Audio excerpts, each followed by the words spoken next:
Hello, everyone, and welcome back to Block Party number 25.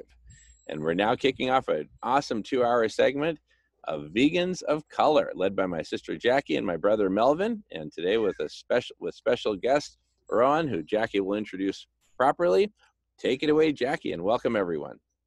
Yes, welcome everyone again to another very special edition of Vegans of Color. This week we have Rohan back with us with his wisdom imparting so much knowledge. Melvin and I really are very passionate about our mission on the planet right now, and it's a lot about food justice, environmental justice, the racial justice, all these injustices that affect our BIPOC community, our Black and Indigenous people of color. And I think a lot of that in our communications and in our conversations of how to help heal, it was really to bring forth a lot of the new story, which is really a remembering of the story of who we are as human beings, our origins, our connections to nature, to really remember. And for we people of color that have made this connection, we created this platform so that we can start helping people reconnect with who they intrinsically are. And this is why we really appreciate Rohan Williams, Kwesi, coming and imparting some of his knowledge and wisdom. And today we will be discussing nutrition and health, the African perspective. Welcome. Melvin, do you have anything to say before we begin?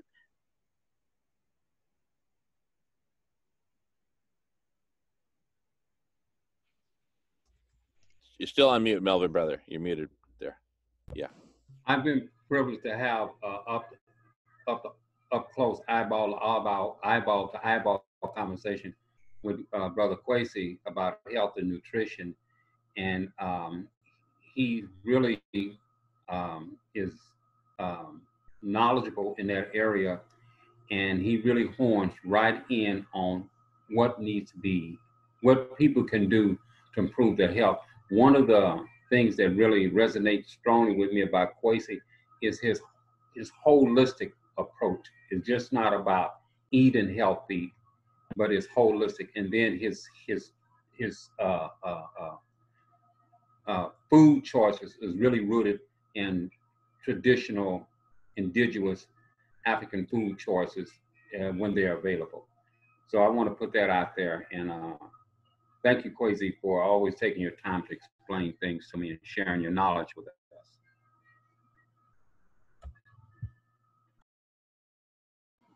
us. You're most welcome, Melvin. Thank you, and thanks, Jackie, and thanks to everyone who are here joining us on this talk.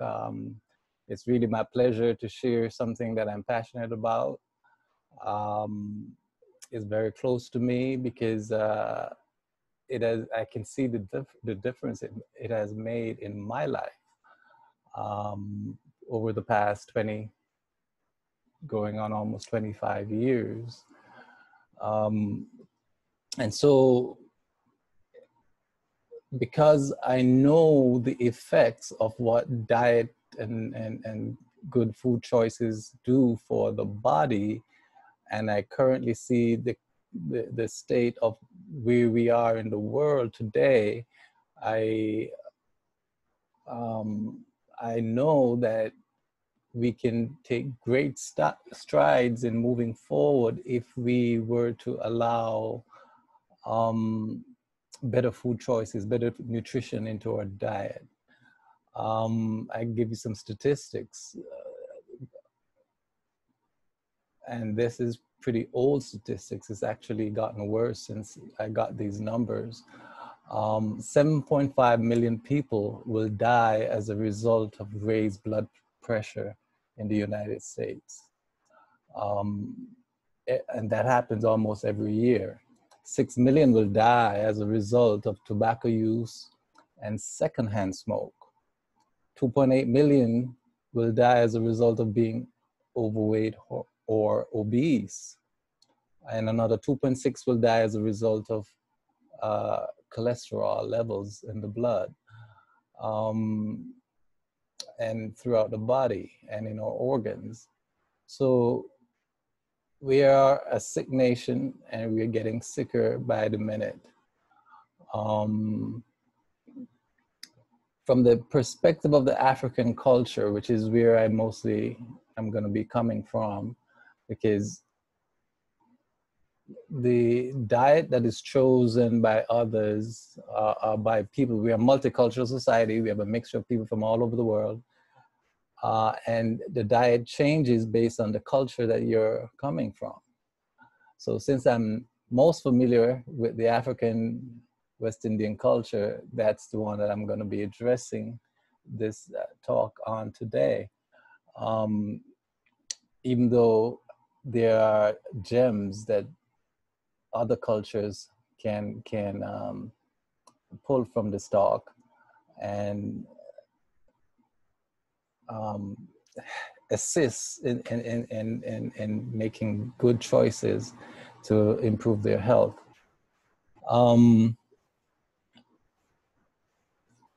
The food that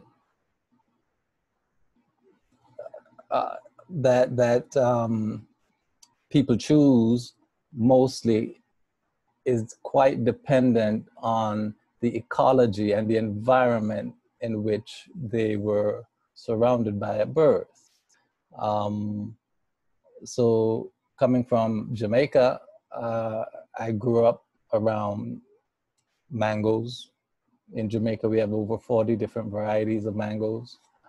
I grew up around, I grew up around sugarcane, oranges. In fact, where I went to high school, and I boarded throughout those years, where I went to high school, I was surrounded by about 100 acres of oranges.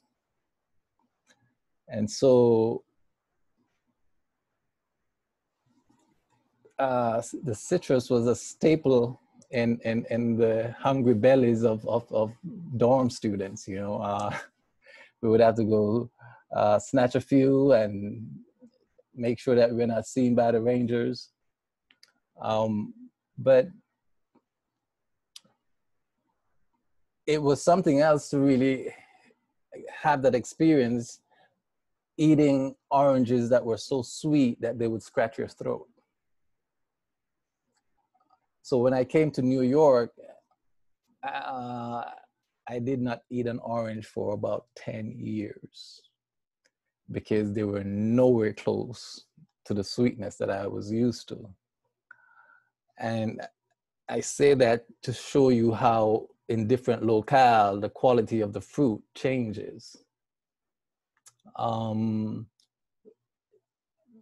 We had pineapples, bananas, plantains. We have a fruit that we call a sweet sop. And then there's a complementary fruit to that called a sour sop. The custard apples, the June plums, the cherries, you know, so on a small little highland, you have a huge variety of food choices. And I've just mentioned fruits. I haven't mentioned the vegetables yet. Jamaica is such it's placed in such a tropical environment such that you could take, you know, you eat the fruit and you just spit the seed out and come back in a week and it's growing. That's how lush the island is. But not everybody has that kind of a convenience in having such access to a wide variety of fruits. In fact, as I traveled throughout the Caribbean, it was hard for me to find another island that matched the variety of fruits that Jamaica was able to produce. And so, you know, many islands, some islands had to import all that they consume. You know, so even in the Caribbean, you had its own variety of food choices. From the African perspective, your health is bound up in your relationship with nature. So the knowledge on health was not something that was garnered in an institution and held in captivity by people with degrees or doctors. This knowledge was spread throughout the village, the community, such that everybody knew and had access to the knowledge of what it is to be healthy. That knowledge was shared and passed on orally from generation to generation. You had the knowledge of the different herbs, what you would take if you had a cold, what you would take if you had a fever, what you would take if you got bitten by a snake, what you would take, and so on. So all that was all that knowledge was disseminated throughout the community and the families. Many a times when I got sick as a child, mom would just be going to the backyard to pull up a herb, and that's how you would actually gain that knowledge. You by observation. What did she take? Which herb did she choose? And how did she prepare it? Was it a poultice? Was it made into a tea? Was it made into a hot steam bath? So that's how that knowledge got transmitted to us.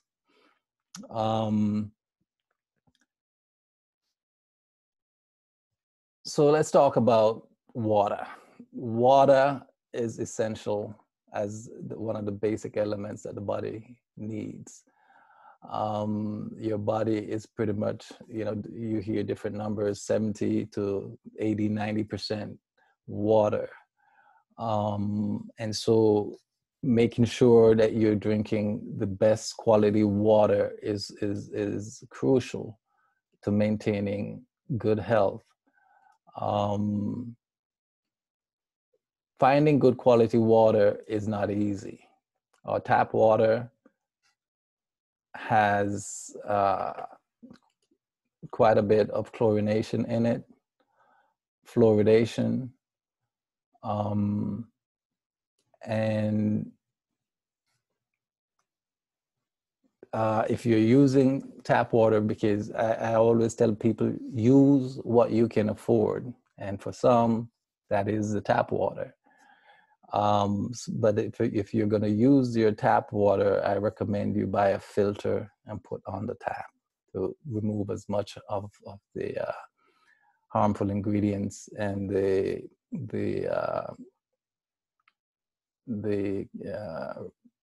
what do you call it?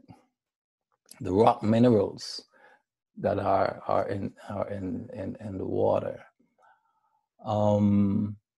But if you can avoid chlorinated and fluoridated tap water, do that. Store your water in glasses and not in plastic. And the reason for that is the plastic can leach easily into the containers, from the containers into the water. There was a time when I was purchasing distilled water, and I eventually had to stop that because you could literally taste the plastic in the water.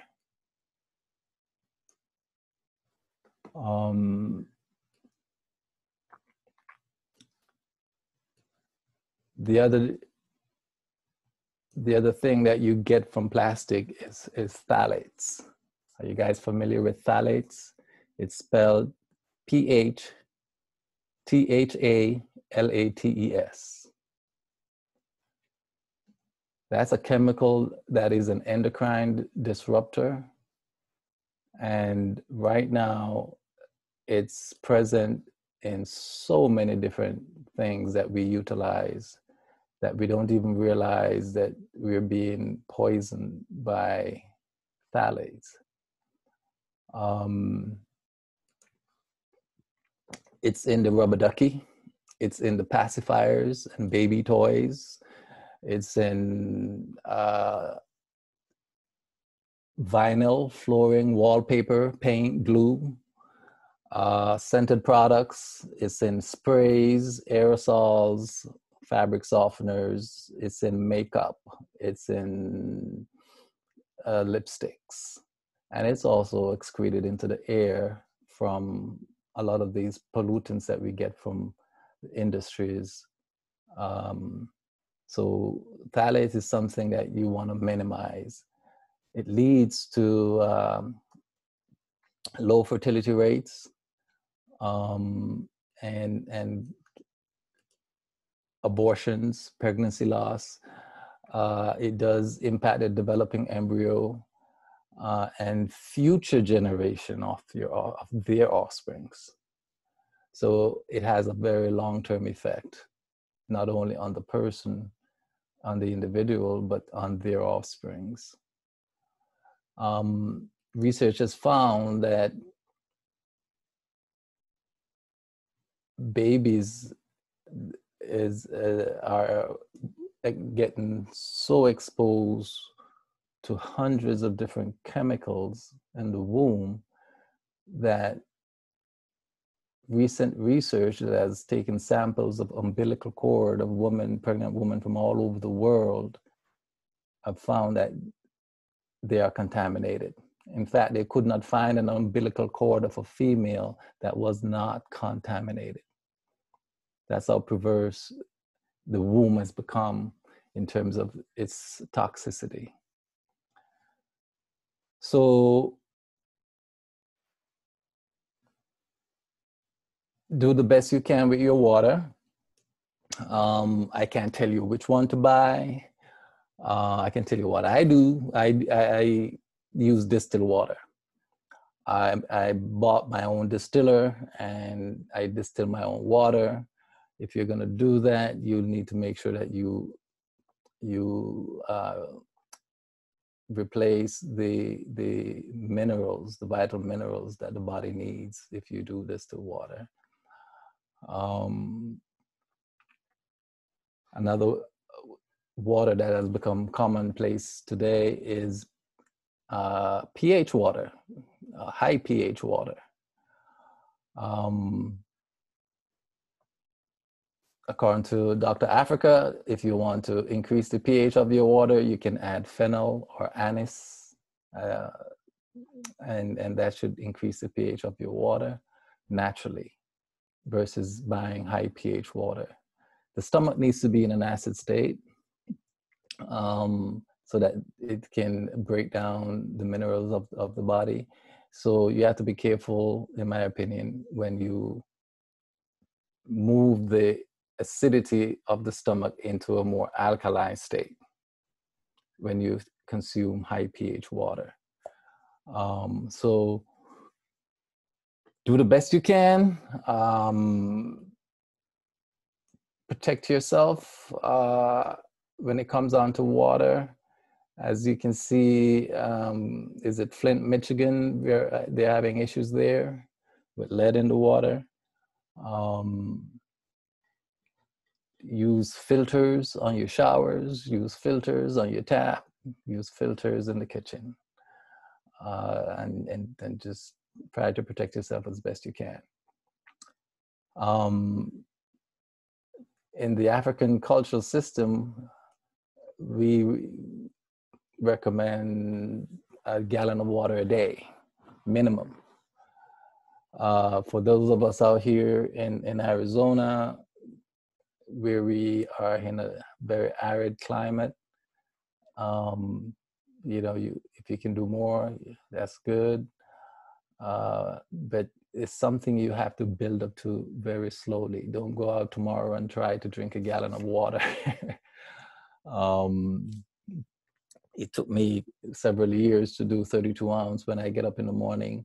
So it's a gradual thing you want to implement. And once you start increasing your water intake, your need to go to the restroom is almost unstoppable. So make sure you have access to the rest rooms or rest areas or bathrooms.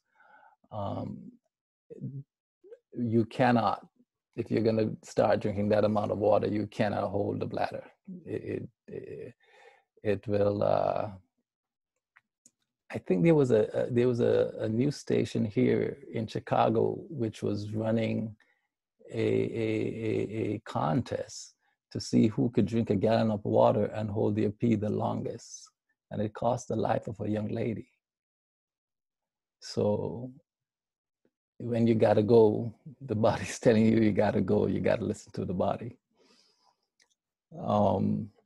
Okay, so from water, we're gonna go back to the rhythmical cycle that the body goes through.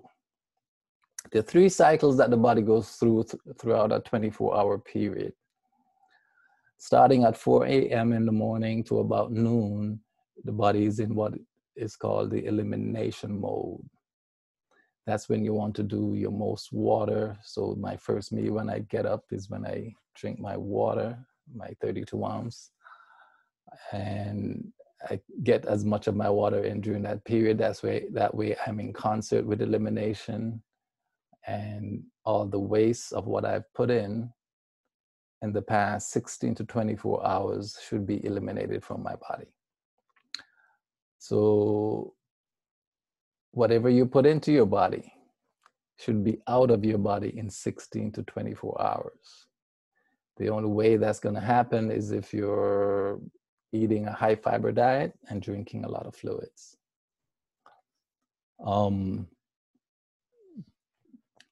That's the period of time from 4 to noon that you also would eat your fruits.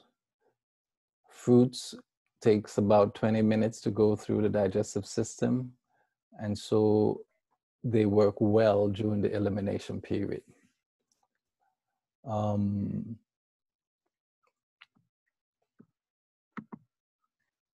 Later on, I'll talk about the categories of fruit that fruits fall into and how you would make sure that you separate them by category. The next cycle is the appropriation cycle. The appropriation cycle goes from noon to about 8 p.m. And that's the cycle during which you would want to have your heaviest meal. In fact, closer to noon, between noon and say 3, 4 o'clock is when I would ideally have my heaviest meal.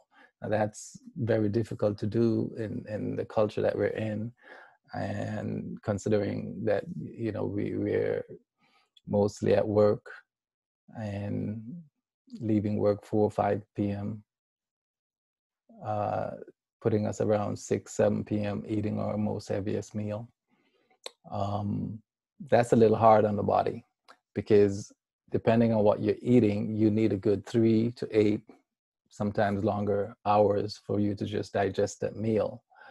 You really don't want to be going to bed right after eating, because that shuts the digestive system down. So during the appropriation cycle is where I would have my vegetable meals, my most hearty meals. Those meals will take about 3 to 8 hours to digest. You're also eating it when the sun is at its highest point in the sky. So that's how you're now communicating with the cycles of the sun cycle, and staying in harmony with the rhythm of nature. From 8 p.m. back to 4 a.m. is the assimilation period. So if you are able to have your meal and have it digested and able to go have your quickening, your rest period, then the body can take the nutrients that you have appropriated and assimilate them at the cellular level.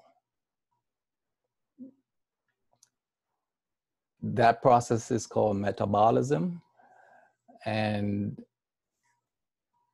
it takes the nutrients in and it eliminates the toxins, which gets removed from the body at 4 a.m. back to noon the next day.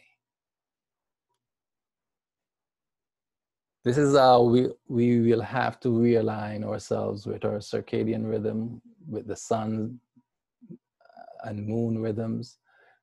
And it's very difficult for us to do that in the culture that we're in. We have pretty much ignored our connection to these cycles. And to make a living, to provide food, shelter, clothing, and security for our families, we find ourselves having to sometimes abuse these rhythms that the body requires for proper balance.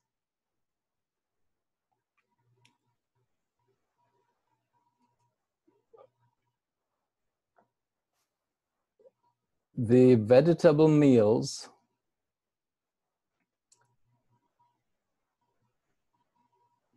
are live food meals. You're a living body, and therefore the living body requires live food. Much of what we eat is cooked and dead food.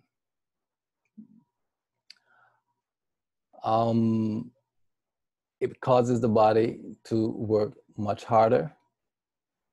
It causes an acidic state in our bodies. And once we have disrupted that frequency and that balance of our bodies, we find ourselves a statistic to those numbers that I mentioned earlier. High blood pressure, diabetes, cardiovascular diseases, and so on.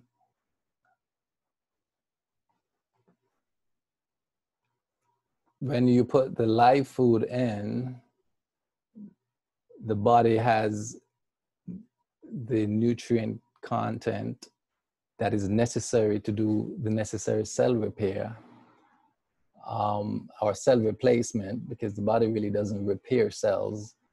The life cycle of cells are very short, and new cells gets replaced, but it's replaced based on the nutrient that you're putting in through your eating habits. So if you're putting in healthy live nutrients, you get stronger cells. If you're putting in a lot of synthetic processed food, then you get substandard cells. And over time, the body will do its best to keep you going for as long as it can. After that, it's gonna let you know one way, form, or fashion, whether it be pain, whether it be cysts, whether it be blood pressure, some way, form, or fashion is gonna let you know that you're out of concert and alignment, and you're heading towards a dis-ease state, a state of dis-ease.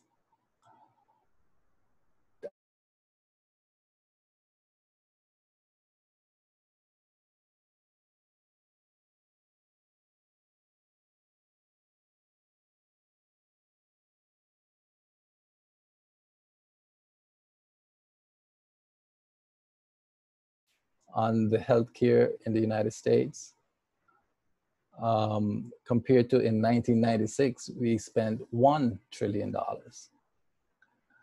555 billion on cardiovascular disease. That's the number one cost, and it's going higher. In 1996, it was 110 billion. Today, it's about 100 billion on chemotherapy alone. The result is that every 20 seconds, another American is diagnosed with cancer. Which is about what, 1.7 million as of 2018. For 2018, you're gonna have 609,000 that died, pretty much one every 50 seconds, from breast cancer, lung or prostate, colon or rectal cancers. Diabetes accounts for 12% of deaths in the US and ranks number 3 after cardiovascular disease. So based on our current habits of food consumption, we can see that it is having a toll on the population at large. Now, when it comes onto your fruits,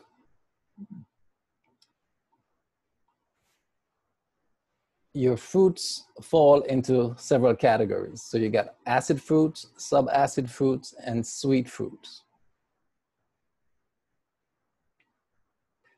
Acid fruits are like citrus, plums, pineapples, pomegranates, rhubarb, gooseberries.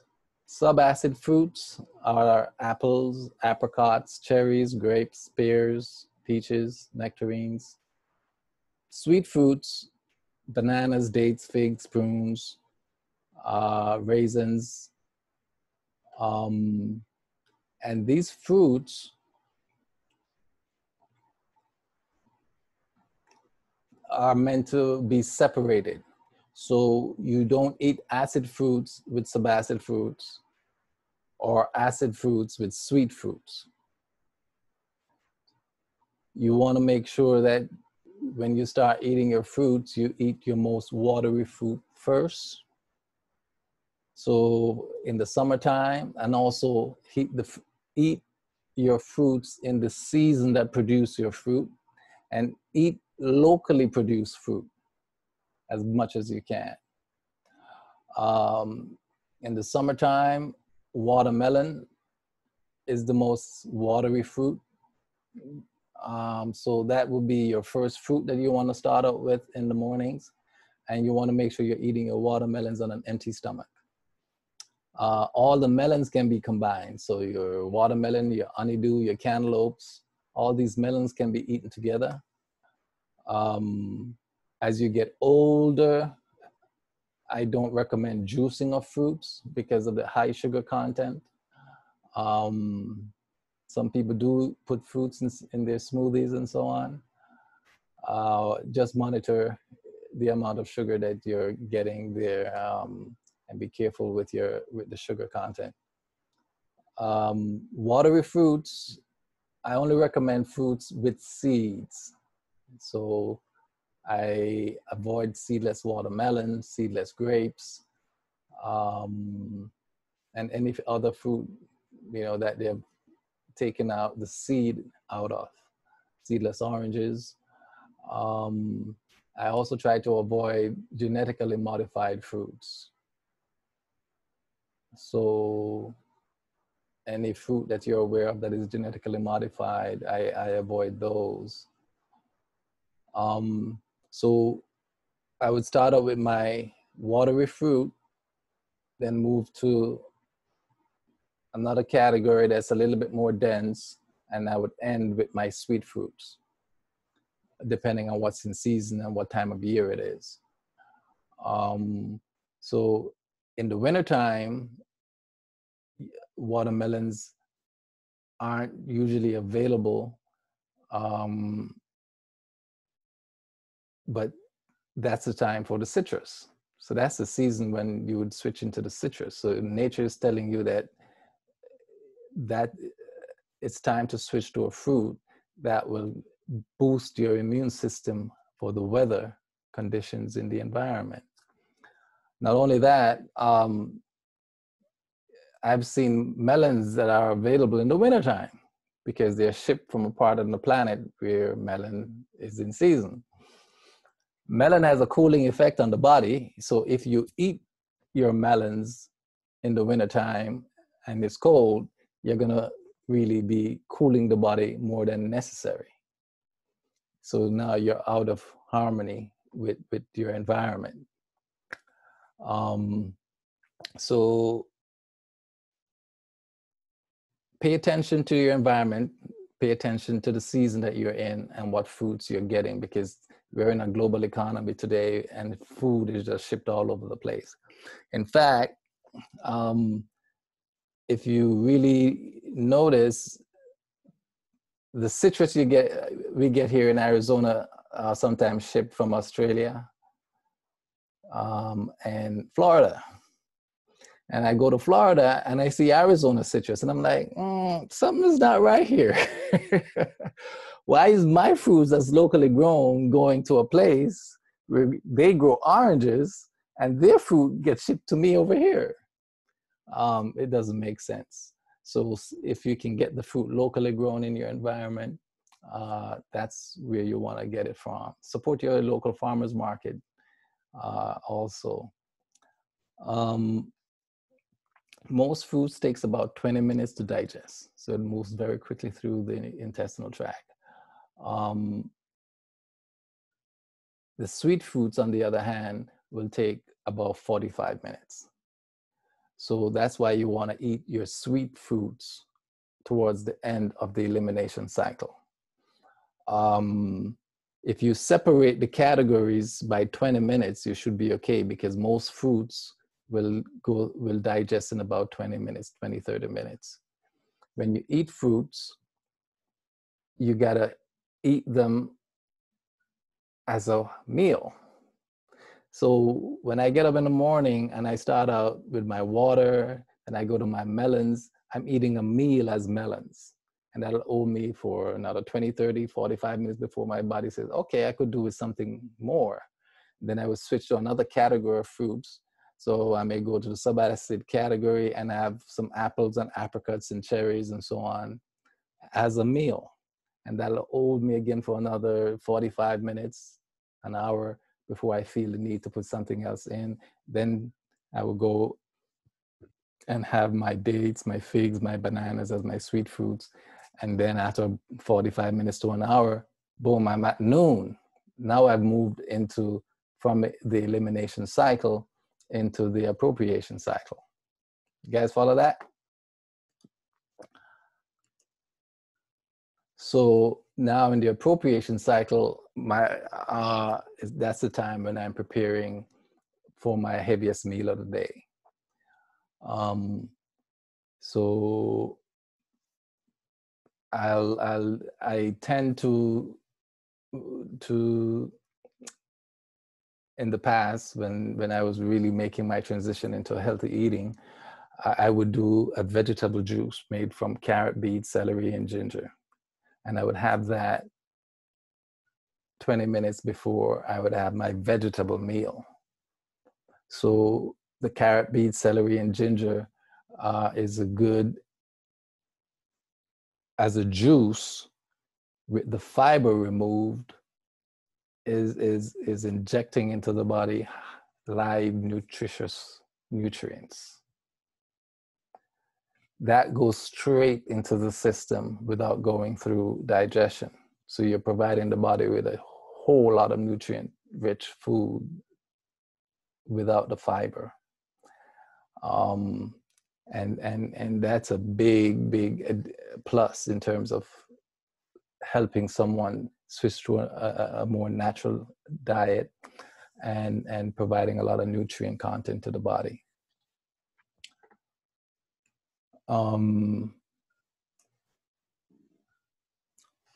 So we spoke about that. Juicers, how there are many types, there are several types of juicers available on the market. You have the cheaper ones, which are mostly centrifugal. That means they spin at a very high rate.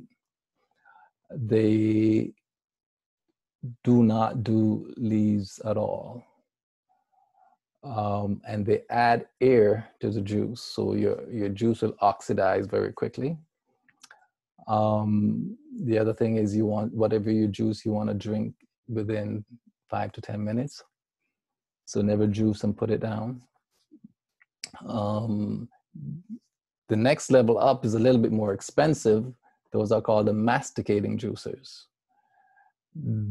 They kind of do leaves a little, but they're still not that good in terms of the quality of juice that you get from a masticating juicer. And the disadvantage of that juicer is that it warms up the juice. So now you're warming up the enzymes, and somehow you're diminishing their efficiency. The next level up in price, as you go up to get better quality, the price goes up. is a twin gear interlocking gear juicer that will it doesn't add air to the juice, and it doesn't warm up the juice because it turns at a very low rate, but it does a great job with green leafy vegetables. And juicing of the strength of juicing is in juicing green leafy vegetables, because that's where you get your high chlorophyll content from. The trade-off is the price, right? And that's where a lot of people say, I can't afford it. Well, save. Put aside $20 every month. And when you get an extra 100, you put that in there too. And eventually you'll be able to get that high quality juicer. I burned out 2 masticating juicer and was going to buy a third when I realized that I was going to spend more money than the high quality juicer was. And I said, nah, I might as well make the investment. And I did. And it has actually lasted me until now. And that's over 15 years. So invest in the quality of the thing, because it's going to give you the longevity. All right. Let me see here. So we talked about that. Rohan, could I ask you just a quick question since you're on juicer? Sure. What about Yes. what about the Vitamix juicer made in Cleveland, Ohio, the famous Vitamix? I'm just curious what you think about that, or which category that falls into. So the Vitamix pretty much falls into the category that I would consider a blender, because it does not separate the pulp from the juice. A juicer has to separate pulp from juice. So the Vitamix, we have, at home, we have one in the kitchen because we do smoothies. So it's essential to have if you can afford it.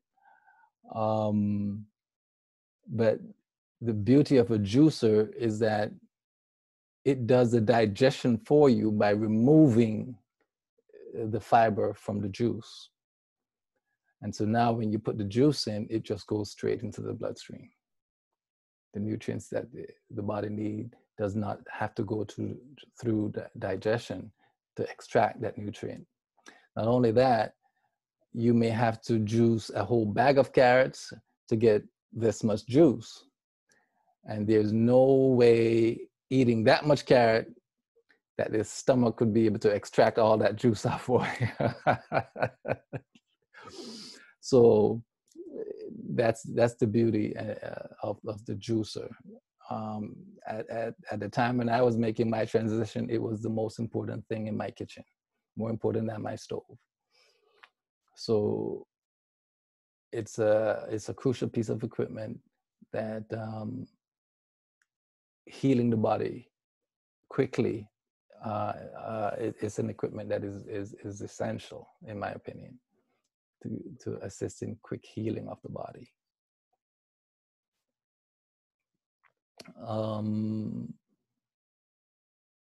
Can I share my screen? Yeah, I'm going to go ahead and make you co-host precisely so you can do that. Okay, you're good to go, Rohan. You can share screen. All right.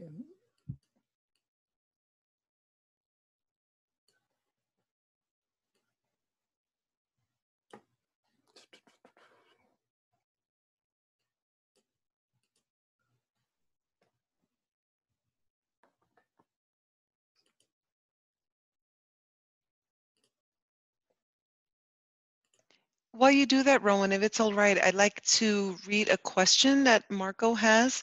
Mm-hmm. He says, isn't the fiber important? I thought whole foods are the most important part of a diet. It is, without a doubt. Can you guys see my screen?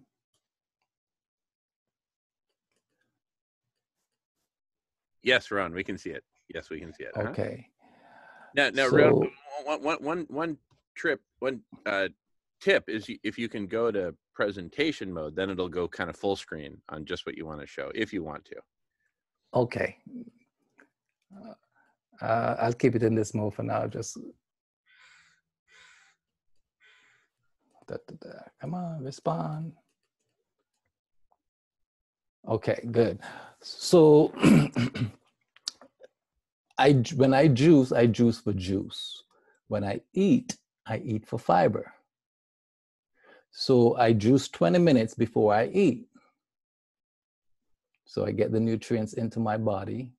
And then when I eat, that's where I add the fiber from the green leafy vegetables, the cucumber, the onions, the avocados, the sprouts, all my lettuces, the romaine lettuces, the green leaf lettuces. So I have a big bowl in front of me when I do eat. And then that's where I get my fiber from. Because as I said, if you want to eliminate, you should be eliminating what you're eating in 16 to 24 hours. And you can only achieve that if you're drinking enough water and eating enough fiber. So when I juice for juicing. When I eat, that's where I eat for fiber. On screen, you can see the 3 juicers that I was sharing with you earlier. So on the left, the cheaper one at 149 would be what is considered a centrifugal juicer. The one in the center for about 340 is what is called a masticating juicer. And the one on the right is a twin gear juicer, and that's gonna run you about $500, $525, $550 around there. When you take charge of your life and your health, whether or not you take charge of your life or health, you're gonna pay.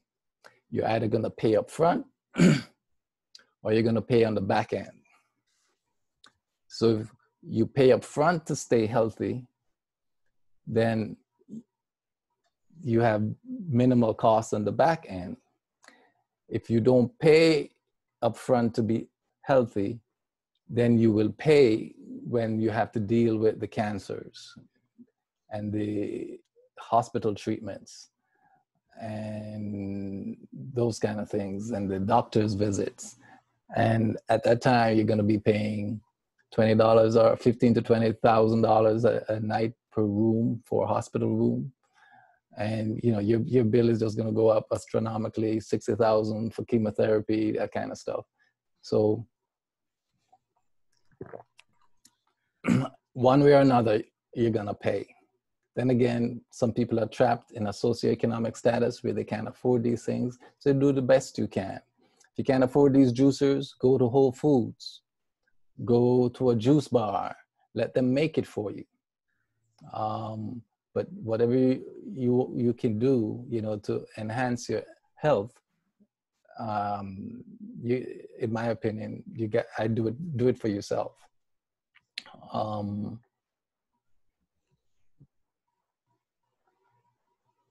So I hope I answered that question about the fiber all right. Frequency of food. Food has frequency that it falls into, a frequency range that it falls into.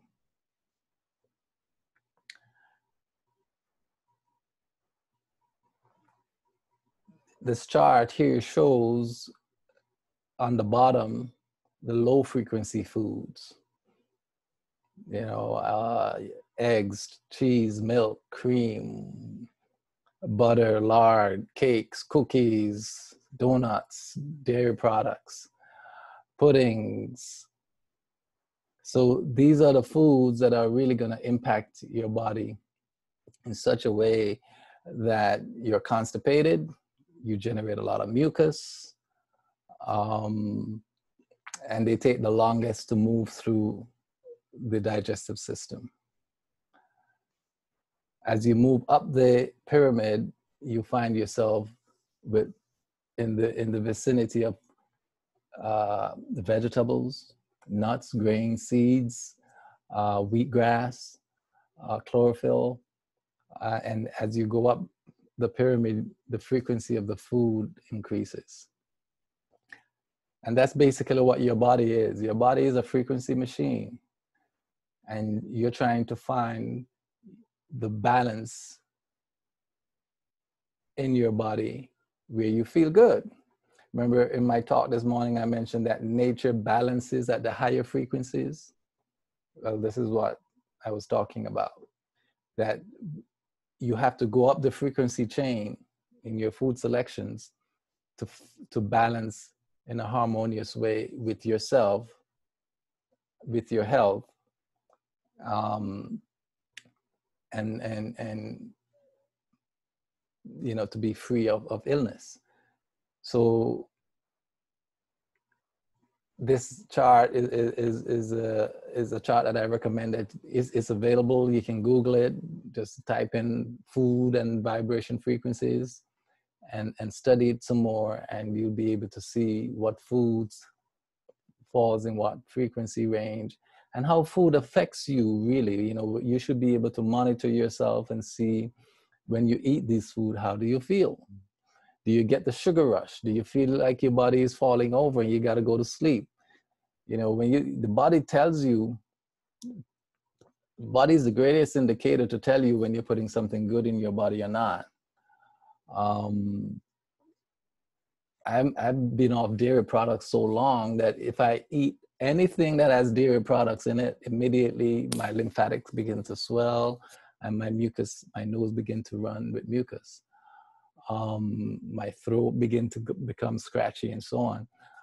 So my body is my indicator to tell me what is good to eat, what is not good to eat.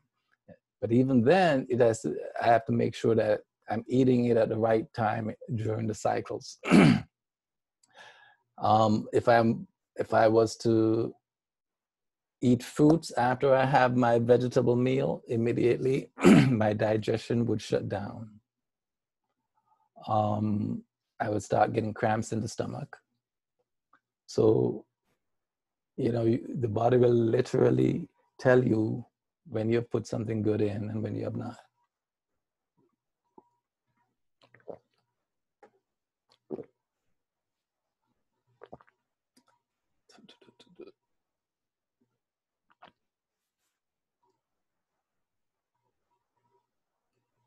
So while I have this full screen up, here's a quick chart to show you what the food combinations are all about.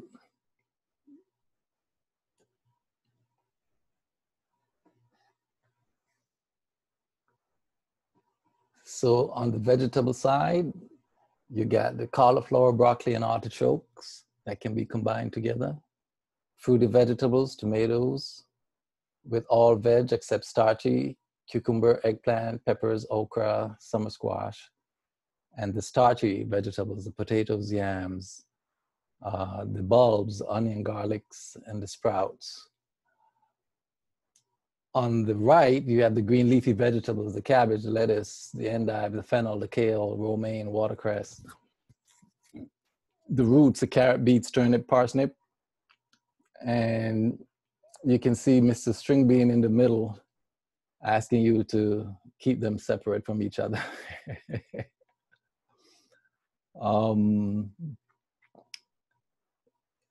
The avocados are friendly with acid Alice and the subacid and leafy greens. Keep the peace between the fruits and the vegetables. And then the categories of the fruits. So you got acid Alice, the subacid Sue, and the sweet Serena. And then on the bottom on the right, you see all the melons. All the melons can be combined and put together in the same category.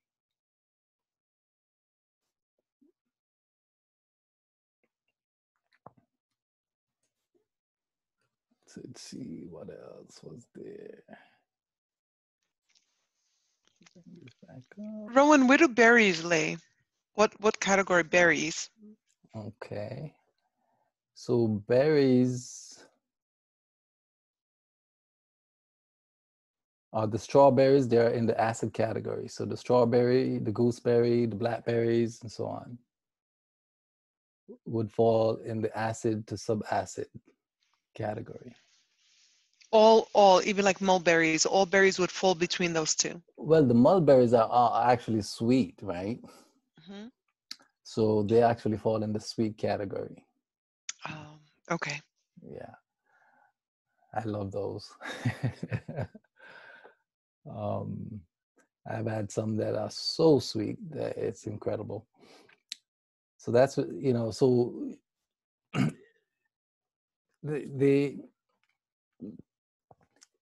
this criteria, I think, works a lot here in America, because a lot of the fruits that you get here are not allowed to ripen on the tree. And so, you know, so that they can be transported easily without getting bruised. And, you know, as we picking our fruits, we don't want to see any bruise on them, and so on and so forth. And so fruits are picked too early off the tree here in the United States. In Jamaica, you wait for it on the tree. You know, sometimes it falls to the ground. Now, when the fruit ripens on the tree, you can cross them a little bit better without them having an effect on the body, because most by that time, when they are sun ripened, they are mostly sugar. And the full process of ripening has occurred while it's connected to the tree. What I find that I get here in the food aisle is fruits that are green, that I have to take home and put them down for a couple of days or a week before they start ripening on their own. They have lost that connection to the tree and to the sunlight. And so they do not get as sweet. And for me, coming from a country where I'm used to picking fruits off the tree, you know, it turns, I tend to walk past a lot of fruits because of that reason.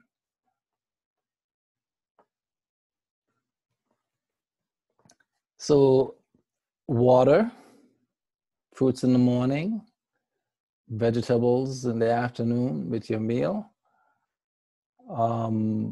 That's the cultural African worldview of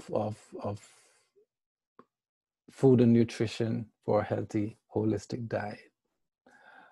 We saw that also as our healing modality versus going to a doctor for prescription and medication. We could utilize what nature provided from the fruit, vegetables, and herb category to keep our body whole and healthy and free from free from illness. With that, I think I'll open up the floor for questions. You know, I pretty much have covered in a basic form the worldview on how we approach food and nutrition. I have a question that is really quick, and I know Melvin's itching. I know him, and I know where he's going to go. So I just want to squeeze a moment and just ask this question before I know where we're going with Melvin. You mentioned chlorophyll. Yeah. And that's not something that frequently comes up in these conversations with nutrition and health, but it is something that I used to incorporate before. And I since have ceased because I felt that I wasn't educated enough on it. Could you go into a little bit more about the chlorophyll? So chlorophyll is to plants what melanin is to the body of the human. Um, when when the creative forces of the universe manifested into the divine feminine, everything on the planet was in place for that sustenance and health.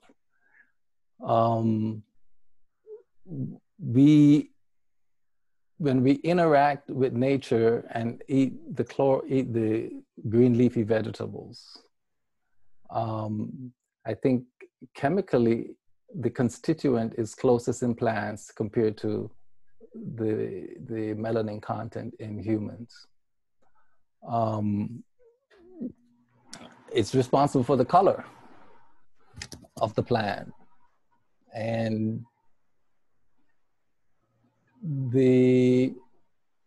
so when we're eating green leafy vegetables, we're literally getting what our bodies was designed for.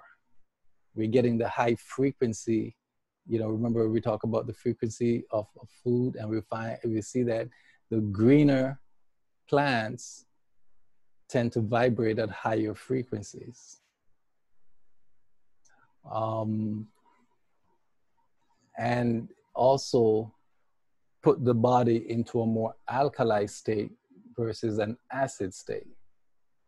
When the body gets into an acid state, that's where we see problems. We see cancer. We see all different types of cardiovascular diseases and so on. And when the body is in a more alkali state, we tend to be more healthful and productive and avoid a lot of illnesses. So that's the observation there.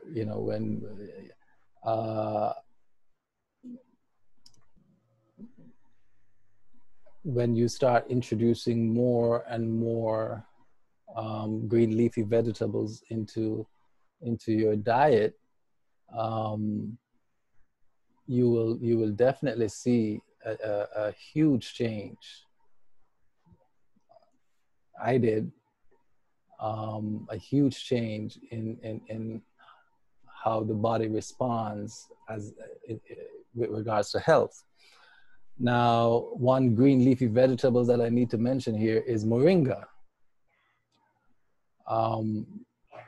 So the moringa has 9 times the amount of protein you would find in yogurt, 10x times the amount of vitamin A that you would find in carrots, 15 times the amount of potassium of bananas, 17 times the amount of calcium that you would find in dairy milk, and 25 times the amount of iron that you find in spinach.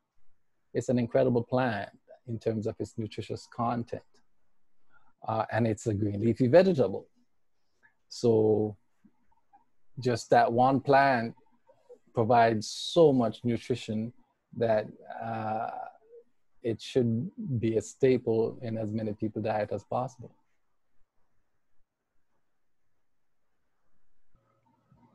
Do we get as much of the nutrient in a powder form or a capsule form than we do from the green leafy vegetable? Because I do understand that pharmaceutical industry has tried to, I guess, create supplements and so forth. But if we do go to like a health food store and there's a powder form, is that also recommended, or do you recommend we go right to the green leafy vegetable? If that's what you can get access to, utilize what is available and is accessible. Nothing beats going to the nature and picking it right off the tree.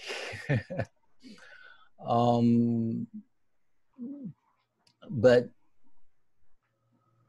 that may not be a possibility for a lot of people. The moringa tree will not do very well in cold climates. It's a very desert tree. It does well in the desert climates. And the thing to keep in mind there is that once you have processed the plant in one way, form, or fashion, you have diminished its potency. The plant, like us, requires a holistic treatment, all right? So if you're pulling constituents, chemical constituents out of the plant, you've literally taken it from its holistic form, and actually it can become poisonous in certain cases. So keep the more that you can find the plant in its natural state and utilize it from that perspective is the best. But if you can't, then the powder, I would utilize the powder. If I were going to utilize the powder is processed in one of two fashions. It's either dehydrated or it's what's the other one? It's frozen. What do they call that process when they freeze dry? It's either dehydrated or freeze dried. The freeze dried process keeps more of the vital nutrients in the plant. And it may cost you a little bit more, but that if I was to buy the powdered form, that's the one that I would choose.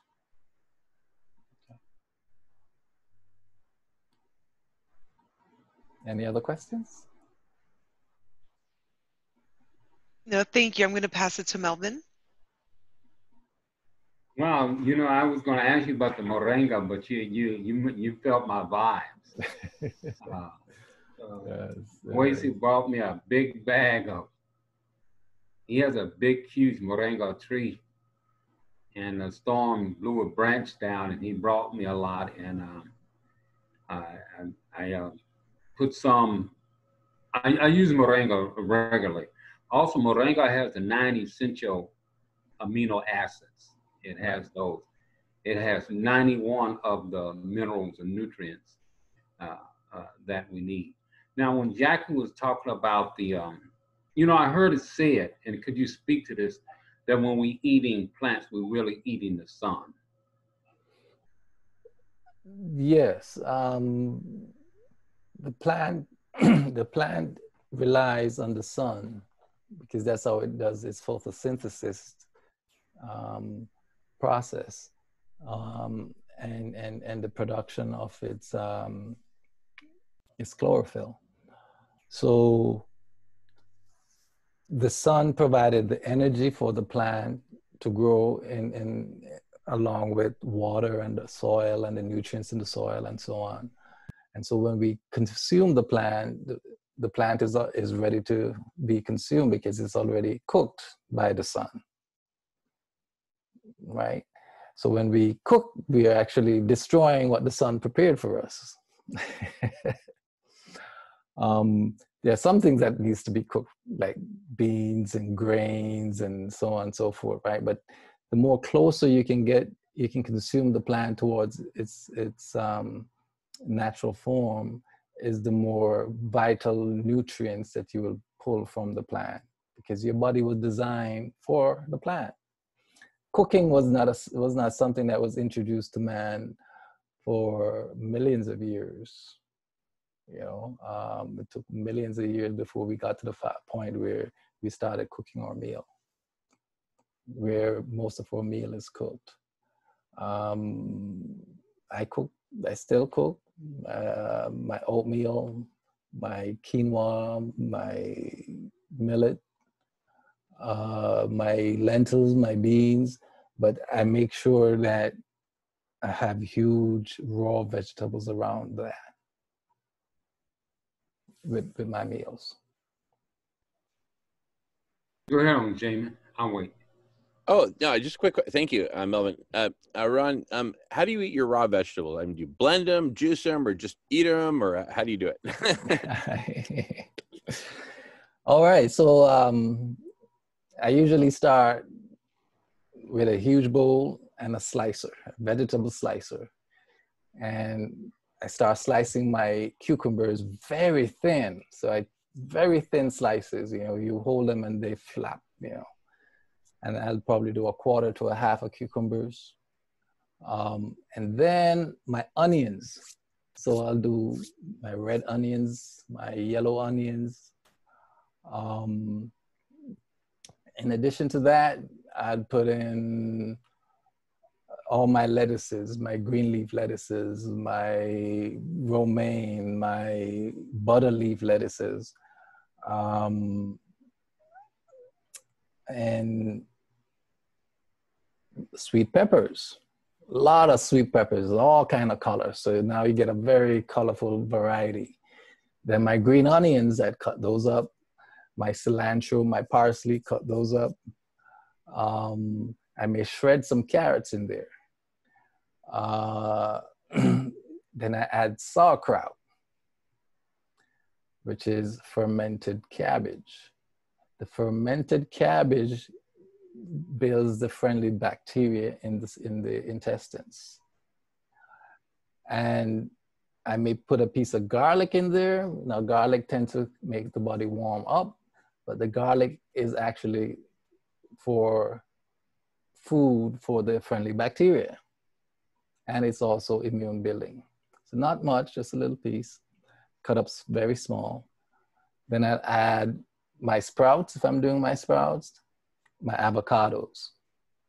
Put a little bit of lemon on top of that, olive oil, maybe some aged balsamic vinegar, mix it all up, and there goes my salad.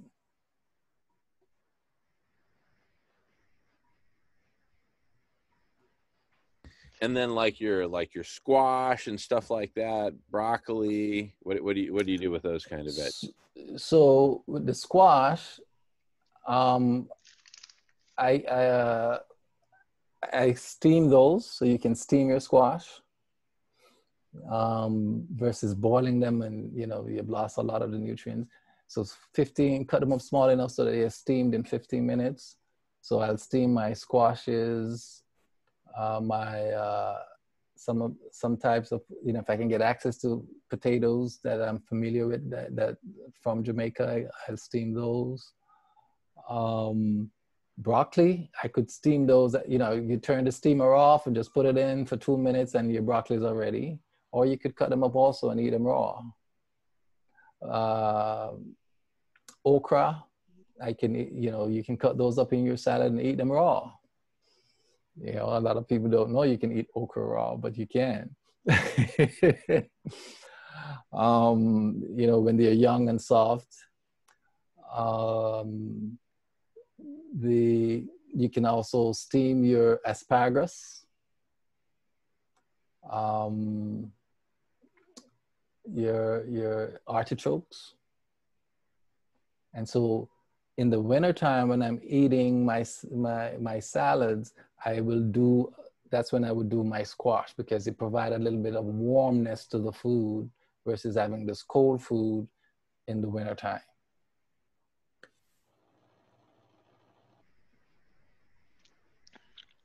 Awesome. What about nuts and seeds? Okay. So nuts and seeds are very, very crucial to the holistic nature of your body, because they provide the zinc, the selenium, and all some of those nutrients that is pretty much depleted from our soil. So Brazil nuts, which is one of the nuts that I think is not easy to cultivate, so it's still harvested from the wild, so you can get a good source of your selenium from that. I love raw cashews. When I start, I can't stop. Almonds are good. Raw almonds, it's best to do your nuts raw. So if peanuts are good.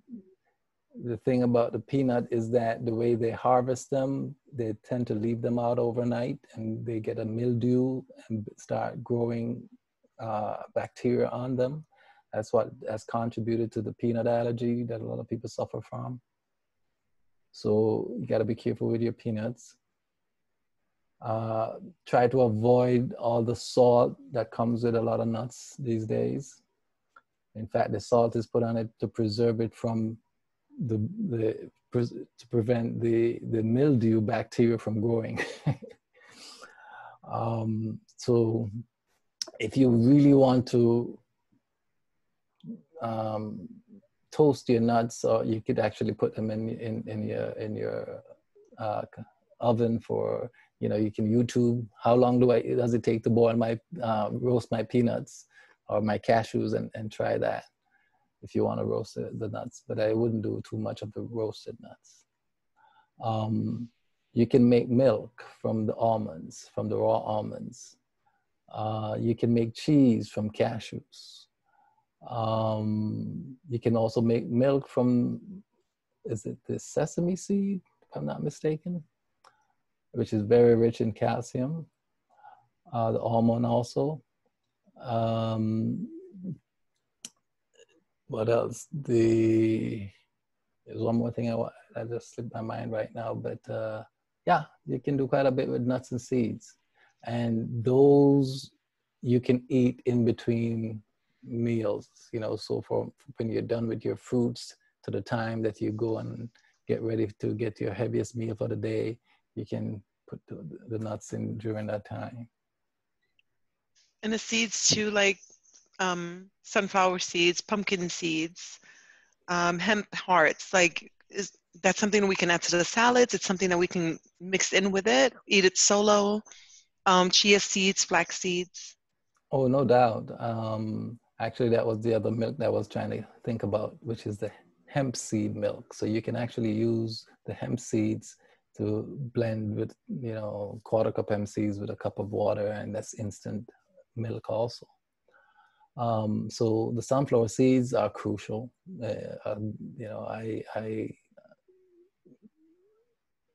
I consume that several times a week in smoothies. It has the liposomes that helps the absorptions of mineral through the cell walls. So yeah, sunflower seeds are definitely recommended.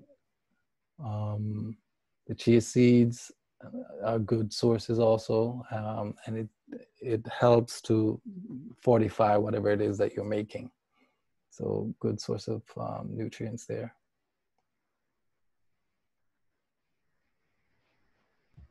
Kawasi, earlier you gave some startling statistics. Yeah.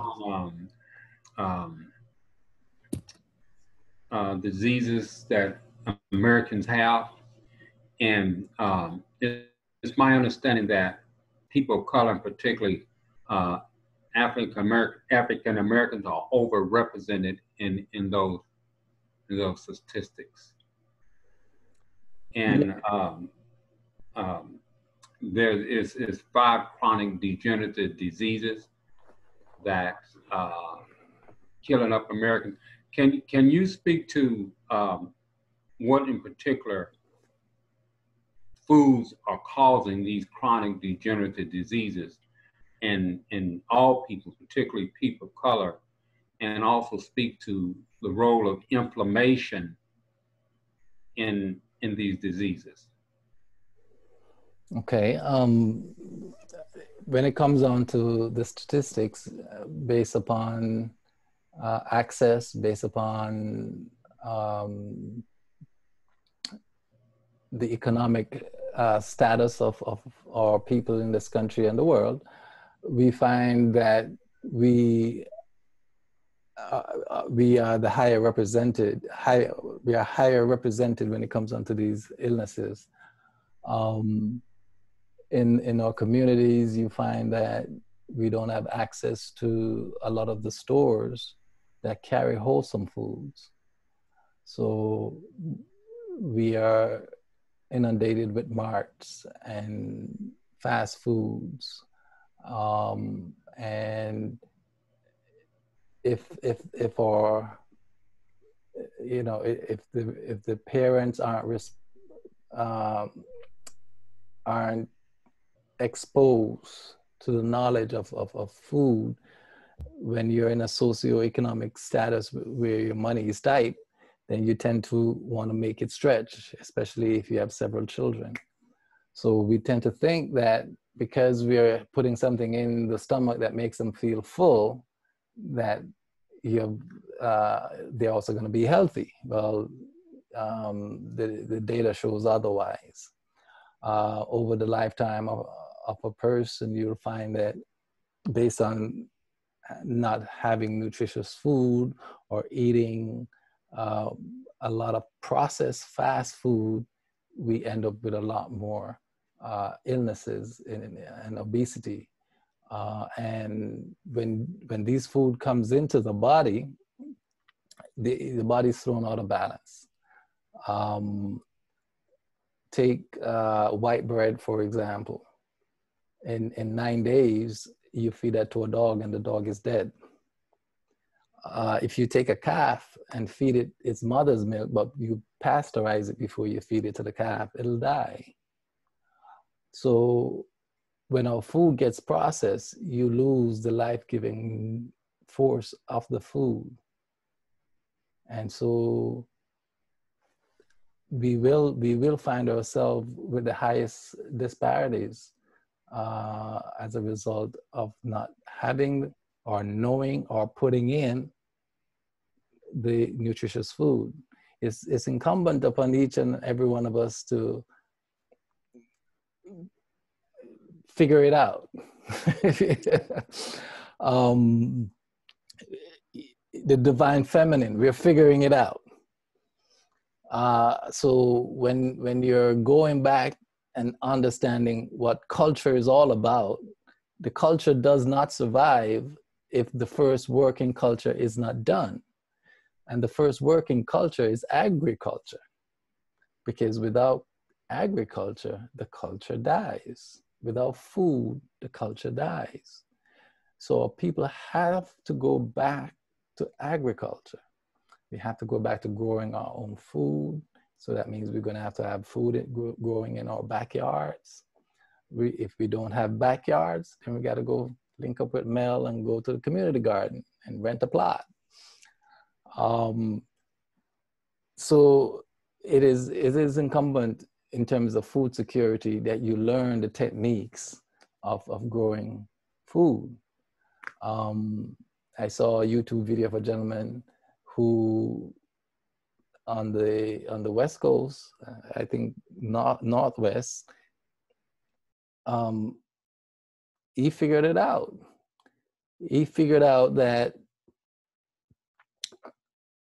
when the Creator created the planet and put everything in place, it did not need any attending to other than sunlight and rain and earth. He figured out that when you're planting something, the earth needs to be covered. So he implemented wood chips.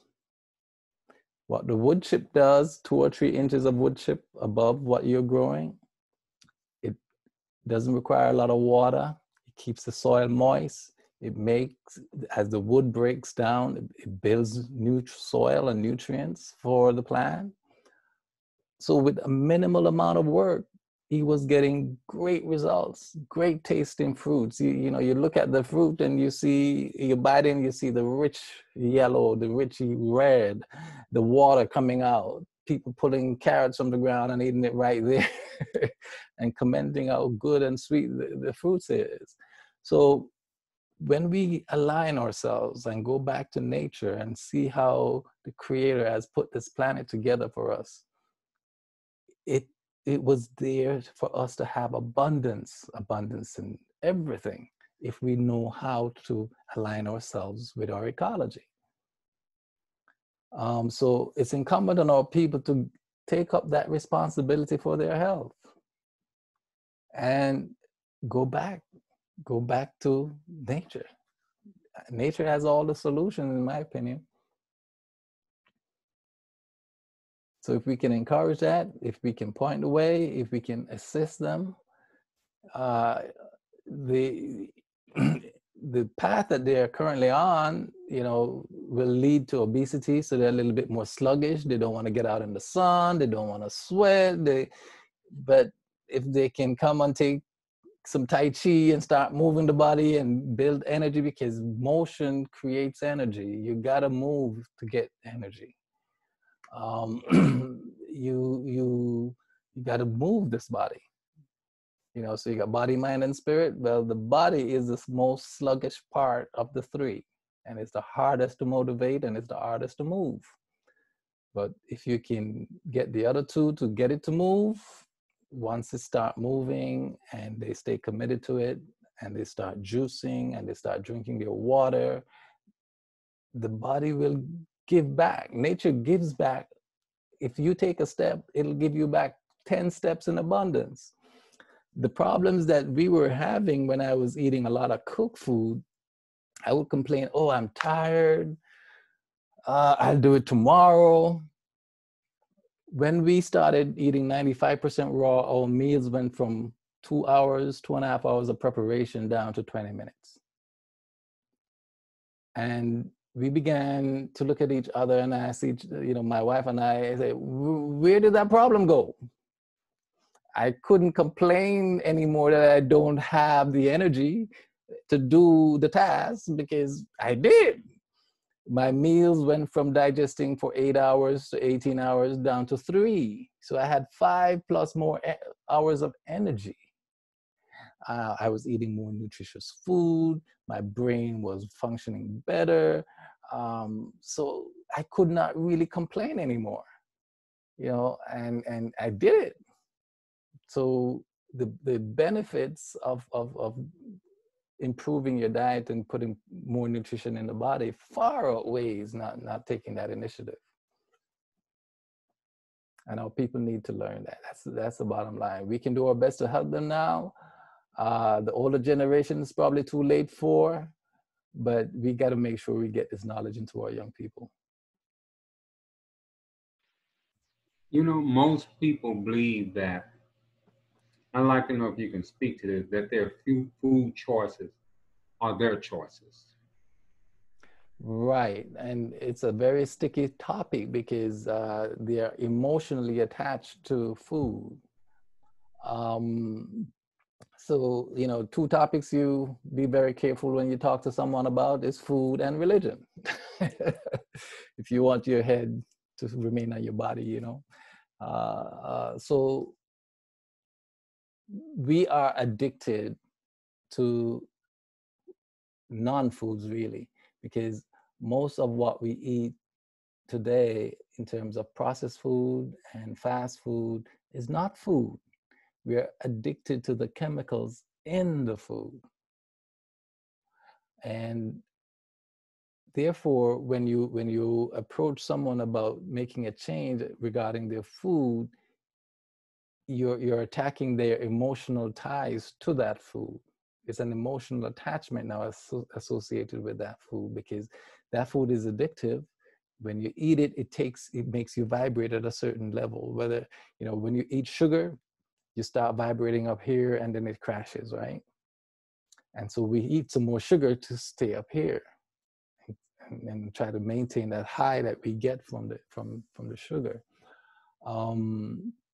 So there is that emotional attachment.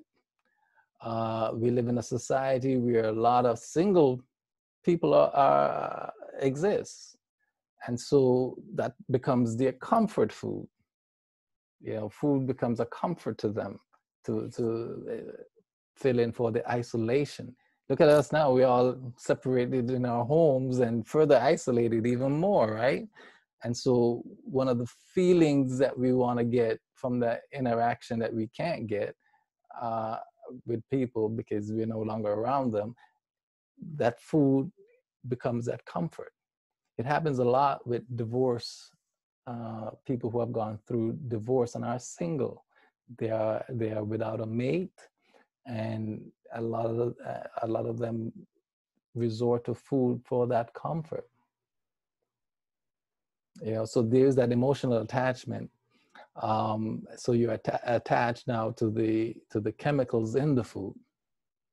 And if we can get our people to realize that and start making better choices in terms of nutrition, you can break that attachment. And that's the process that you'll have to employ.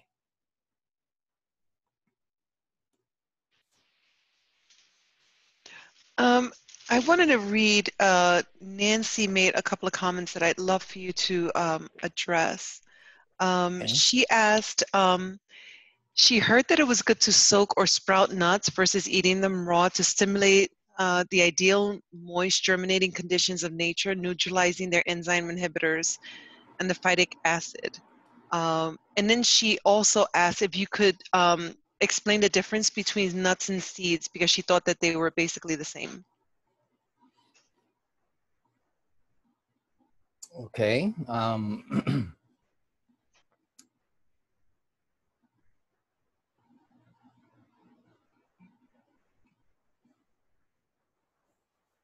The- Nuts can also be considered seeds because pretty much whatever can regenerate the life of the plant is considered the seed of the plant. But nature has given us such a wide variety that we just call them nuts because that's what we eat it for. But there's a lot of nuts that eats like seed. For example, the peanut is not a nut. It's actually a legume.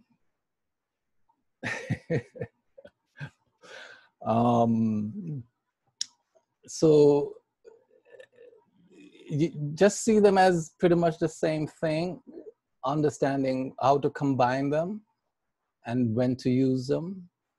Yes, it is recommended that you soak them because like beans, there is a lot of cell inhibitors in them. And when you soak them, you start the germination process that breaks the cell inhibitors up. When you eat them without soaking them, the cell inhibitors become cell inhibitors in your body. So it's good to soak them before you utilize them to make it easier also on your digestive system.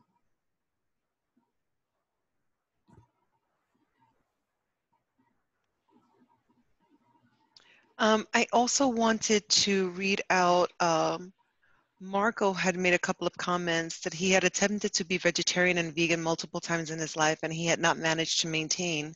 And he also wanted to share that he'd always described himself as an emotional eater. So hearing you address the issue of emotional eating really hit home for him. Well, that's beautiful. The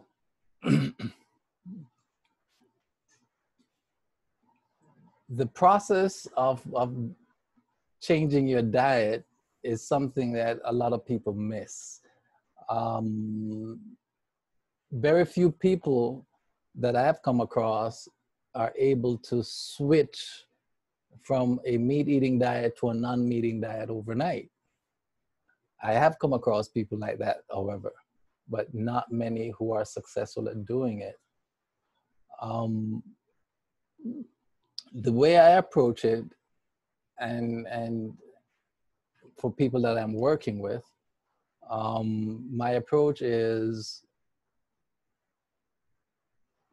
remove dairy products from your diet immediately.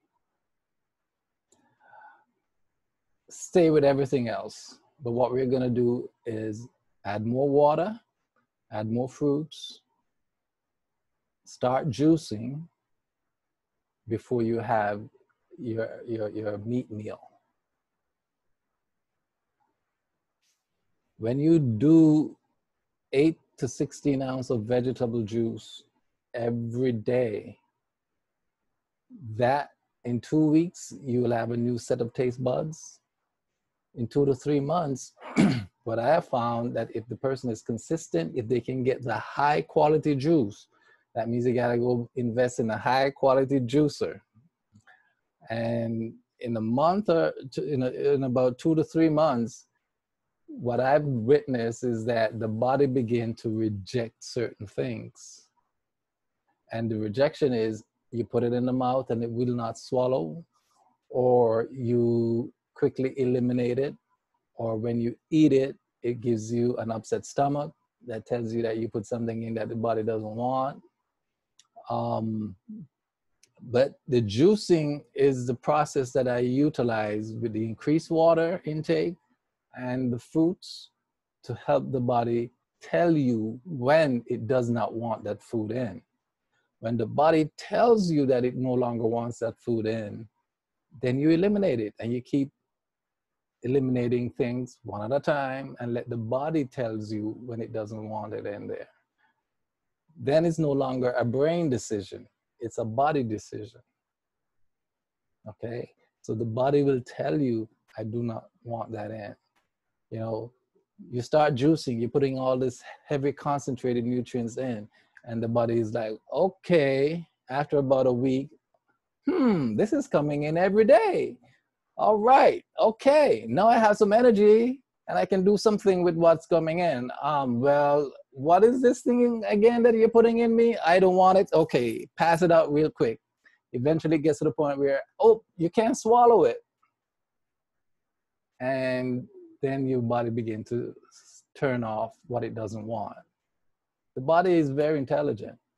And so if we cooperate with it, it'll help us make the transition easier. So as you're adding more fruits and adding more vegetables and allowing time to go by, the body will do the transition that it needs to do and help that process greatly.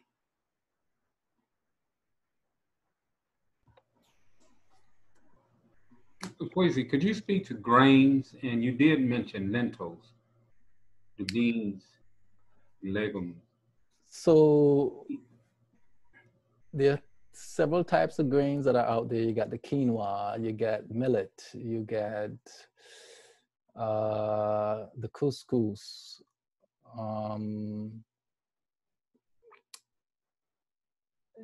you get the amaranth also is a grain. And these grains pretty much requires cooking in some way, form, or fashion. But in terms of rice, I would avoid white rice, or if you do white rice, do very little. I'd recommend either the brown rice or the black rice. And that requires a little bit more cooking.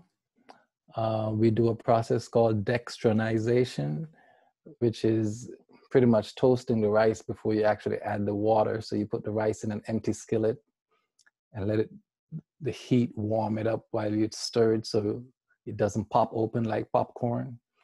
Just get it warm to the touch, then add your water to start the boiling of it. What that does is the heat converts the starch to sugar and makes it a little bit more easier to cook and a little bit more digestible. So with the black rice, you can also soak it. So you can check out recipes online where you actually soak it instead of cooking it and eating it raw. So there are ways that you can use that rice. The black rice is considered the forbidden rice. It comes mostly from Asia. It was a rice that only royalties were allowed to eat. Still a rice that's not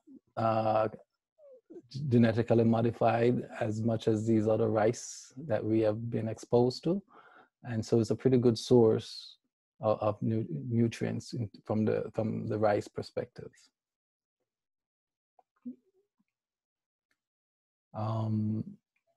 Of eating the grains, like on the chart that you had, when is the best time to eat those?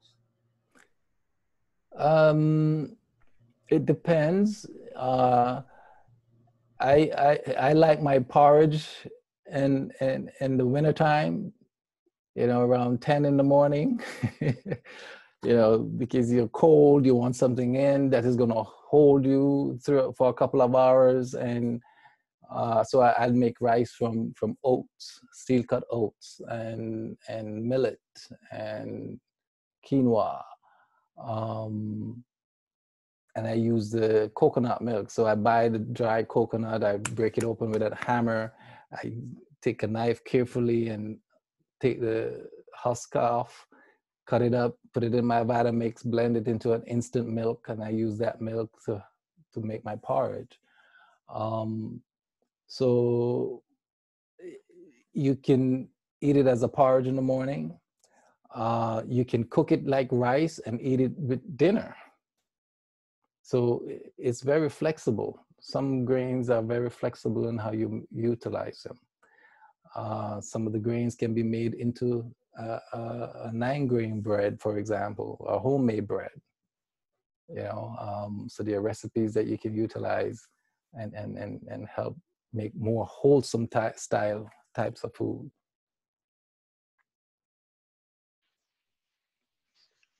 Nancy had a question, and then I had one to follow really quickly. So Nancy wanted to know what makes black rice black, and she wanted to thank you also for your wisdom.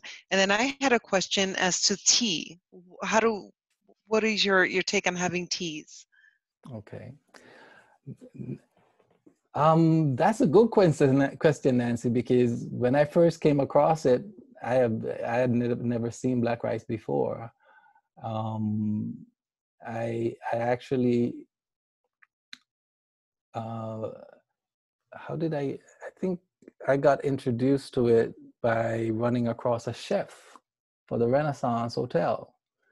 And we did him a good deed by bringing him some white rum from Jamaica when we took a trip. And he said, "Hey, come on up, I'm gonna make dinner for you guys."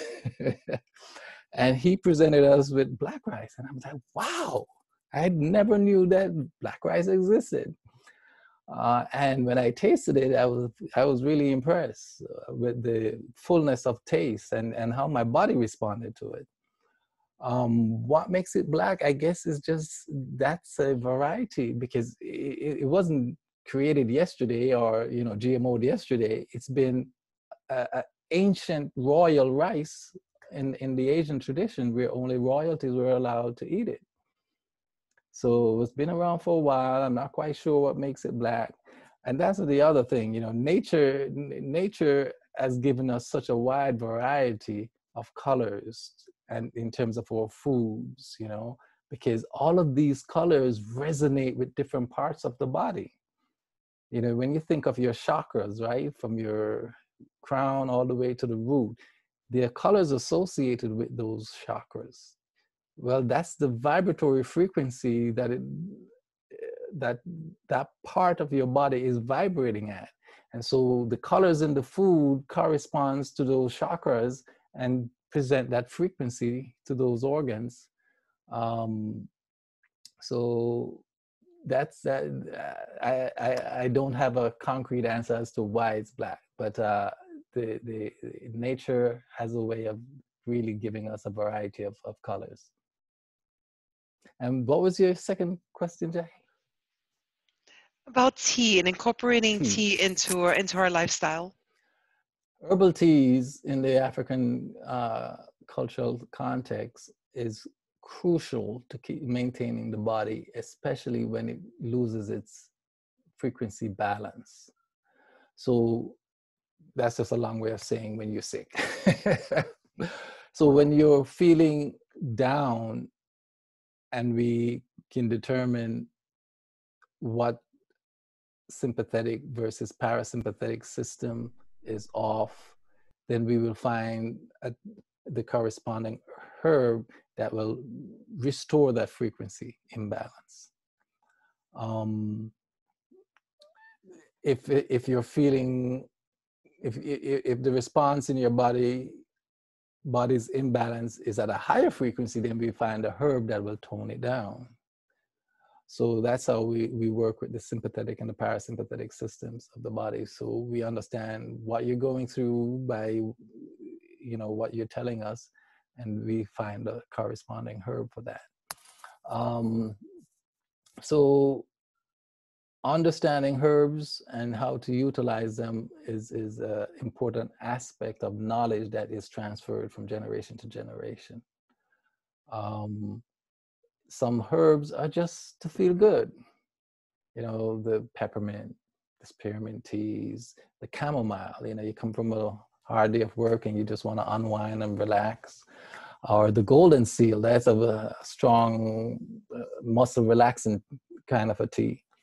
So depending on what's going on in the body and your knowledge of the herb, you'll select the one that best suits the situation that you want to address. The moringa also can be used as a green tea. Just don't do it at night because it'll keep you up. And then my final question, I hope we have a chance to fully respond to it, is what about mushrooms? Wow, that's a good question. Mushrooms, based on my research, is incredible. I've seen mushrooms in terms of the research being utilized to cure cancers. I've seen mushrooms for pretty much skin problems. You know, it's, when you think about it, the fungi is the biggest organ on the planet. You know, it spreads, it's the covering of the forest, of the earth in the forest. And it communicates. It goes to work. You know, when a fruit hangs around too long, it disintegrates it. So their role is incredible. And I am impressed with my utilization of it to see how well it works in terms of correcting certain issues on the outside of the skin and within the body. So I have a huge respect for mushrooms. And there's some ones that are very tasty, quite expensive, but worth every penny. And then my final question is sea vegetables. I've recently began incorporating Irish sea moss into my diet and my lifestyle. So what about sea vegetables? Sea vegetables are really very crucial nowadays because all of our land nutrients have washed into the ocean. So they are a great source, dulse. Can't remember some of the names right now. But they are crucial to as part of your diet. So just be careful of where they are produced. I'm a little leery of because of Fukushima and things produced in Japan and Asia in that vicinity. But that's been the area that has done the most in terms of sea vegetable production. Sea moss is a staple in Jamaica. We do a lot with it there, and very nutritious, very nutritious.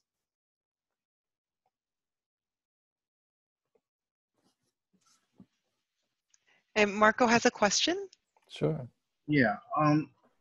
Where do you stand on lectins, which, you know, are you familiar with Stephen Gundry and his theory that so many of our foods, like any of the nightshades, tomatoes, peppers, etc., and most grains are high in lectins, and eating them should not be done? Okay. If you're in a process of healing the body, definitely you want to avoid the lectins, the nightshades, and vegetables that are high in oxalic acids like spinach. So after that, once you've taken your body to a state of health, it's about letting your body telling you when you've had enough, in my opinion. I don't do a lot of nightshades, but you know, I may go out one night and that's the available meal for me because everything else may have meat in it. So I may do that, you know, but that's it. I know after a night of that, my body has had enough. So depending on the circumstances, if I'm at home, I probably wouldn't use many of those because I don't need to make that choice. But if I'm on the road and I can't find anything else to eat, body's hungry, I may put that in knowing that when I get home, I can easily take care of it, excrete it from the body, etc. And one more, just kind of an observation, maybe more than a question, is, you know, when you try and switch diets and, you know, and introduce new foods, especially things like moringa, for example, you know, you're always warned to, before you start consuming, ask your doctor in case it interacts with any of your medicines. There is not a single time I've asked my doctor that, or any doctor, that they've had a clue. They're like, oh, I don't know. Right. And that's a tricky situation, especially in the cultural context that we're operating in. And that's why I made sure that I codified this talk from the African perspective. Because it's easy, we're in a very litigious society, for people to say, well, we did this on your recommendation, and da-da-da-da. No. In anything that you're gonna experiment with for the first time, you wanna do it very slowly. The moringa is very strong. So when you start out on moringa, do it very slowly, like a quarter of a teaspoon or half of a quarter of a teaspoon, just to see how your body responds to it. Moringa is strong. You do too much moringa, it'll turn your internal energies inward and you feel like you can't move, you're ready to cramp up, all your nerve endings are firing off. The same with when you're juicing beet. When you're juicing beet, you got to just do a quarter of a beet. If you do a whole beet, you're going to feel all your nerve endings firing off and you're going to be like, what's going on? So when you're introducing something to the body, do it very slowly because it's just not accustomed to it yet. And then as your tolerance increase, then you may choose to increase it over time. If you're on prescription medication, some of these herbs will have a counter effect with the medication. And so that's something that, you know, that it's up to the individual to really consider how they're going to make that transition. So I do not tell anyone to get off their medication. That's up to that person to make that decision on their own with the, you know, whatever, if they want to choose to do it with their doctor or not. Right, thank you. Yeah, it just means I have to do a lot of research on the internet on my own because doctors are useless for knowing, you know, I'm on several medications and it makes it even harder to switch your diet. It is, and all medications will affect the liver and the kidneys. And if you're not drinking enough water, that toxicity condition will stay in the body.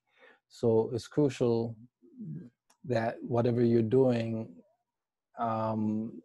you're cognizant of what it's doing to your body, and you got to figure out how you're going to slowly wean the body off this chemical and get it more onto the natural chemicals that nature has provided us. You mentioned how you handle your water, how do you purify your water? So I have a reverse osmosis system at home, and I catch my water into a distiller tank after that. And then I distill by heat, boiling it into a steam, converting it back into water using a distiller.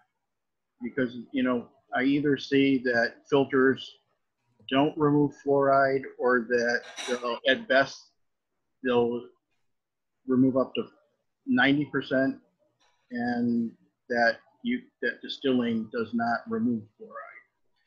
So, right. So what distilling does, the chlorine fluorine becomes part of the steam process.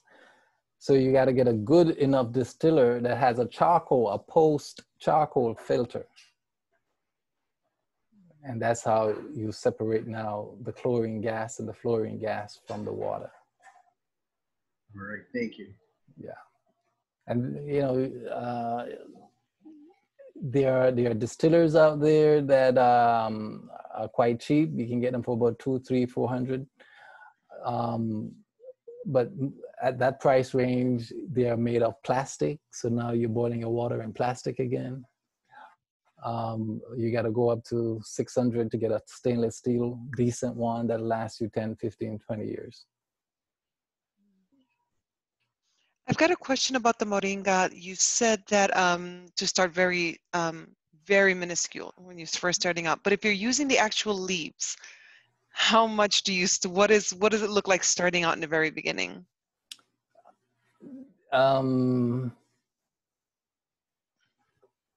The leaves of the moringa are very small. Can I share my screen again? Sure, absolutely. Mm-hmm.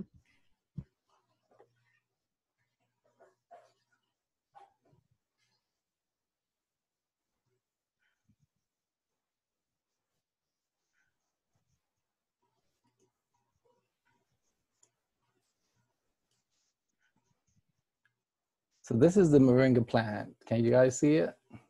Yes. So you can see these very small leaves. So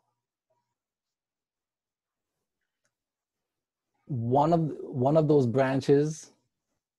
So right now you can see a branch here, 1, 2, 3, 4, 5, about 6 branches in front of you right here, right? Mm-hmm.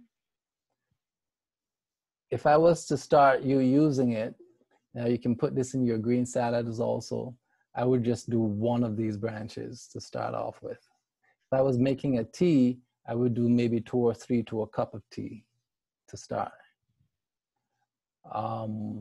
If I was juicing, I would probably just do 2 or 3 of these branches with all the leaves on it.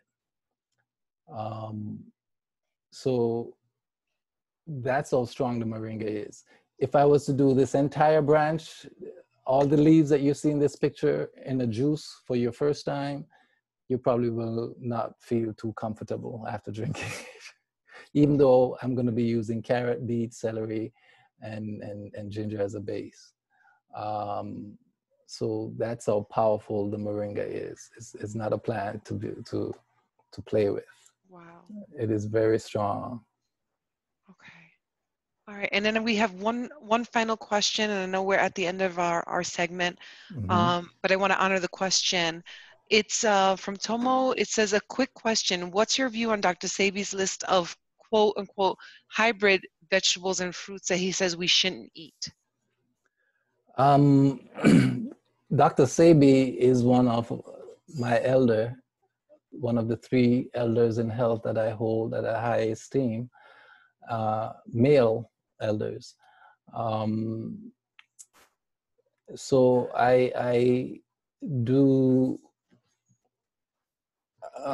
understand his perspective on those lists that he has provided of plans. The thing is, we are at a point in time where everything we buy is hybridized. There's nothing in the store that's natural compared to 100 years ago, 200 years ago. Everything has been modified in some way, form, or fashion. And the closest you can get to its natural form without pesticides or GMO is if you grow it yourself. So we have to make do utilizing what's available. So I know, based on my experience, I can recover my body with carrot, beet, ginger, and celery. I think Dr. Sebi doesn't recommend carrot because of its, what it was derived from. But I know what I can achieve with it. Do I recommend that you eat carrot every day? No. But we are so far removed from where we ought to be that we got to utilize what we have to get back And then when you get healthy, you can make all the changes you want and stick to what you choose based on his list. The thing though, that what he recommends, we can't get those seeds for those original plants anymore either. So that's a dilemma. What he suggests is good, how to utilize it, in my opinion. The question is access. Can we get those original seeds? Can we find substitute plants that are not hybridized today? It's very difficult for us in the state that we're in. So that's a dilemma that we find ourselves in.